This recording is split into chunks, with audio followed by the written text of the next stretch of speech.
बगीचा की डरावनी कहानी यह कहानी एक छोटे से गांव रानीपुर की है, जो शहर से काफी दूर एक घने जंगल के किनारे बसा हुआ था। गांव के लोग बहुत ही शांत और सरल थे, लेकिन उनके बीच एक खौफनाक कहानी थी जो कई पीढ़ियों से चली आ रही थी। यह कहानी थी भूतिया बगीचा की। रानीपुर के बीचों बीच एक पुराना बगीचा था जिसे लोग भूतिया बगीचा कहते थे। यह बगीचा बहुत ही रहस्यमयी और अजीब था।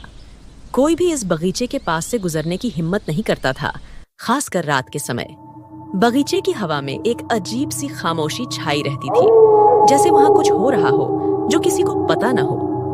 बगीचे के पेड़ पौधे हमेशा पुराने और उखड़े हुए से दिखते थे, जैसे समय के साथ उनकी सारी ऊर्जा समाप्त हो गई हो। कहा जाता था कि इस बगीचे का एक अतीत था जो आज भी उस बगीचे में बसा हुआ था। कई साल पहले इस बगीचे में एक बगीचे वाला हुआ करता था जिसका नाम था रामू। रामू का नाम गांव में बहुत सम्मान से लिया जाता था।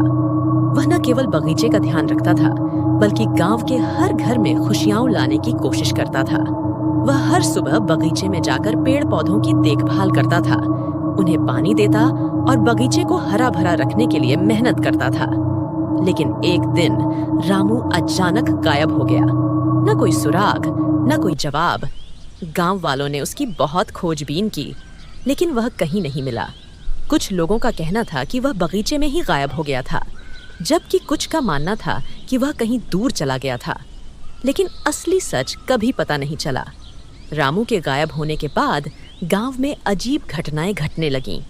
लोग कहते थे कि रात के समय बगीचे के अंदर से अजीब आवाजें आती हैं। कुछ लोग कहते थे कि उन्होंने देखा था कि बगीचे के भीतर एक सफेद रोशनी चमकती थी और उसमें एक रूप दिखाई देता था जो रामू का ही था। गांव वालों का कहना था कि रामू की आत्मा उस बगीचे में बसी हुई है और वह किसी को भी अपनी जगह लेने नहीं देती। धीरे धीरे यह बगीचा गांव वालों के लिए एक खौफ का प्रतीक बन गया। कुछ समय बाद गांव में एक नया युवक आया जिसका नाम था दीपक। वह शहर से रानीपुर में काम के लिए आया था।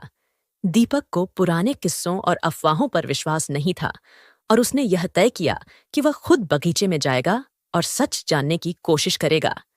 दीपक ने गांव के लोगों से बगीचे के बारे में सुना था, लेकिन वह इन बातों को केवल डर का परिणाम मानता था। एक रात जब चांद की रोशनी बहुत फीकी थी और हवा में ठंडक थी, दीपक बगीचे की ओर चल पड़ा। बगीचा रात के अंधेरे में और भी ज्यादा डरावना लग रहा था। दीपक ने अपने हाथ में एक तेल की लाइट ली और बगीचे के अंदर घुसने का साहस जुटाया। जैसे ही वह बगीचे के अंदर घुसा और तभी उसे एक पुराने कुएं के पास किसी की हल्की सी आवाज सुनाई दी। वह रुक गया और ध्यान से सुना। आवाज धीरे धीरे तेज होती गई और दीपक ने देखा कि कुएं के पास कोई खड़ा है। वह एक बुजुर्ग आदमी था जिसका चेहरा डरावना और गहरा था। उसकी आंखें खाली और शून्य सी लग रही थीं। वह आदमी दीपक से बोला, यह बगीचा मेरी है, तुम यहाँ क्यों आए हो?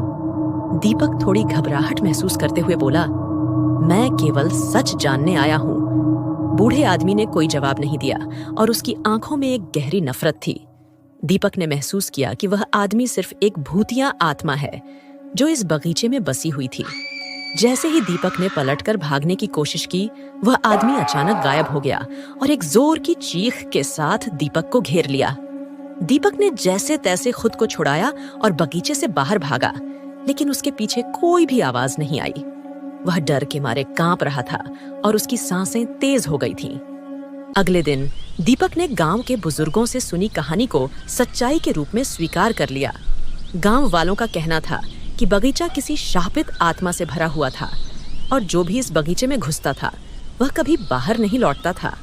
दीपक ने उस दिन के बाद कभी बगीचे का रुख नहीं किया। आज भी जब चांद अंधेरे में अपना रूप बदलता है तो बगीचे के अंदर हल्की सी आवाजें आती हैं और गांव वाले कहते हैं कि रामू की आत्मा अब भी उस बगीचे में बसी हुई है।